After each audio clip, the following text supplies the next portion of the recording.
মিলগুলো দেখুন, একই জেলা, কাছাকাছি দুটো ব্লক, আর অভিযোগ সেগুলোও প্রায় একই ধরনের। সন্দেশখালী মডেলে মিনাখায় নোনা জল ঢুকিয়ে চাষ জমি দখলের অভিযোগ উঠল। বেশ কিছু পরিবারের দাবি, প্রায় ৩০০ বিঘা জমি কার্যত দখল করে নিয়েছে তৃণমূল। মুখ খোলায় মারধরের জেরে কয়েকজন ঘর ছাড়া বলে দাবি ভুক্তভোগীদের। তাদের কাছে এখন আশার নাম সন্দেশখালী। সন্দেশখালীর কায়দায় জমি ফেরতের অপেক্ষায় রয়েছে এই পরিবারগুলো। সন্দেশখালীতে শাহজাহানের দলবলের বিরুদ্ধে কয়েকশো জমি দখলের অভিযোগ উঠেছে। জমিতে নোনা জল ঢুকিয়ে ভেরির অভিযোগ ঘিরে প্রতিবাদের আগুন সন্দেশখালীতে। এই প্রেক্ষাপটে সন্দেশখালী থেকে কিছুটা দূরে মিনাখা ব্লকে উঠল প্রায় একই রকম অভিযোগ।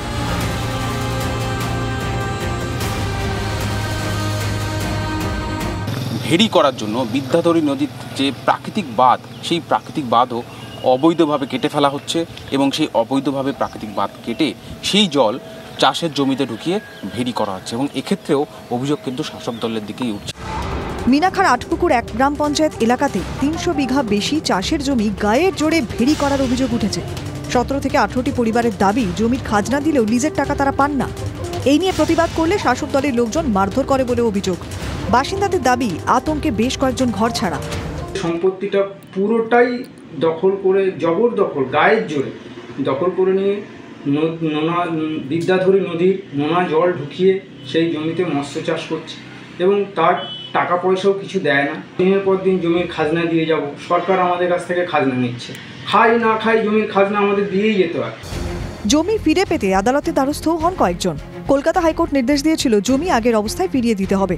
পরে ডিভিশন বেঞ্চে মামলা ওঠে। এখনও জমির অধিকার ফিরে পাননি মালিকরা। এখন ধান চাষ বন্ধ বলতে এই নোনা জল তুলে দিয়েছে, ধান চাষ তো হবে না। কত বিঘা জমিতে ধান চাষ হতো? ওই মোটামুটি 350 বিঘা। কাউকে কোনো পয়সা করে দিচ্ছে না, জমি জায়গা জবরদখল করে টিএমসি পার্টির লোকজন অত্যাচার করে চলছে। আসা যাওয়ার বিঘ্ন ঘটাচ্ছে। আমরা বাড়ি ছেড়ে অর্ধেক লোক বাইরে আছি। যদিও চাষ জমি দখলের অভিযোগ মানতে চায়নি স্থানীয় তৃণমূল নেতৃত্ব। আমি বলছি অভিযোগটা হচ্ছে মিথ্যে, অসত্য। উনি মদ্যপ অবস্থায় একটা পরিবারে উঠেছিল, সেই পরিবারের অনুযায়ী কিছু গ্রামের ছেলেরা ওনাকে মারধর করেছে। সরকারি শিবির খুলে সন্দেশখালীতে জমি ফেরানো শুরু হয়েছে। তাতেই জমি ফেরত পাওয়া নিয়ে আশায় বুক বাঁধছে মিনাখা। তারা চাইছেন যে সন্দেশখালীর মতোই তারাও প্রতিবাদে নামবেন এবং তারাও আশা করছেন যে এই স্রোতে বা যেভাবে সন্দেশখালীর মানুষ তার প্রতিবাদ করায় বিচার পাচ্ছেন, তারাও হয়তো এই অন্যায় অবিচারের থেকে এবার মুক্ত হতে পারবেন। ক্যামেরা চাঁদ মিয়ার সঙ্গে সুজয় পাল, TV9 বাংলা, বসিরহাট।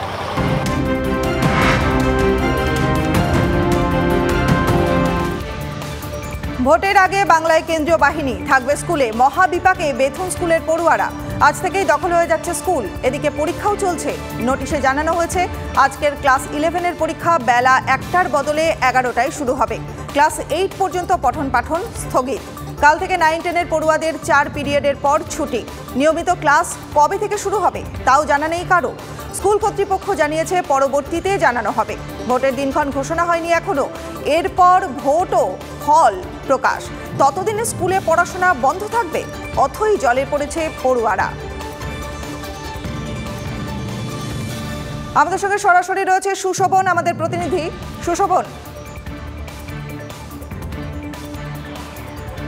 দেখো, যে বেথুন কলেজের যে স্কুল রয়েছে, এই স্কুলেই মূলত কেন্দ্রীয় বাহিনী তারা থাকবেন এবং তাদের জন্য একেবারে যে এখানে যে ক্লাসরুমগুলো রয়েছে সেগুলো পুরোপুরি প্রস্তুত করা হয়েছে। স্বাভাবিকভাবেই নার্সারি থেকে 8 পর্যন্ত যারা এখানকার পড়ুয়া, তাদের যেটা বলা হয়েছে যে তাদের এখন আপাতত ছুটি দেওয়া হয়েছে। পরবর্তী কবে থেকে স্কুল খোলা হবে সেটা কিন্তু পরবর্তীকালে জানিয়ে দেওয়া হবে। তার কারণ কেন্দ্রীয় বাহিনী এখানে থাকবে এবং নবম দশম যারা রয়েছেন তাদের কিন্তু এখন আপাতত ক্লাস চলবে। যারা 8 পর্যন্ত পড়াশোনা করে তাদের অনলাইন করার একটা ভাবনা চিন্তা রয়েছে। ঠিক এই জায়গায় দাঁড়িয়ে যারা অভিভাবকরা তারা মনে করছেন স্বাভাবিকভাবেই করোনাকালে তাদের অনলাইন ক্লাস নিতে হয়েছিল।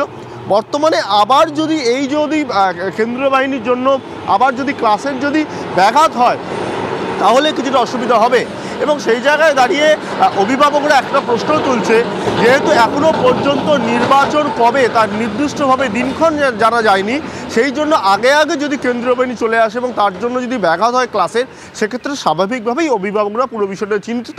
এবং যেটা জানা যাচ্ছে যে একেবারেই এই ক্লাসরুম পুরোপুরি প্রস্তুত করা হয়েছে এবং কেন্দ্রীয় বাহিনী এসে তারা কিন্তু এখানেই থাকবেন এবং তারপর কলকাতার পুলিশের বিভিন্ন থানায় তারা চলে যাবেন। এবং কবে আসছেন সেটা এখন গুরুত্বপূর্ণ, এবং যেটা জানা যাচ্ছে যে আজকালকের মধ্যেই আসবেন, কিন্তু তার পাশাপাশি এটা সবথেকে গুরুত্বপূর্ণ, অভিভাবকরা চিন্তিত যে ক্লাস তাহলে কবে থেকে চালু হবে, তার কোন কেন্দ্রীয় বাহিনী এখানে থাকবে।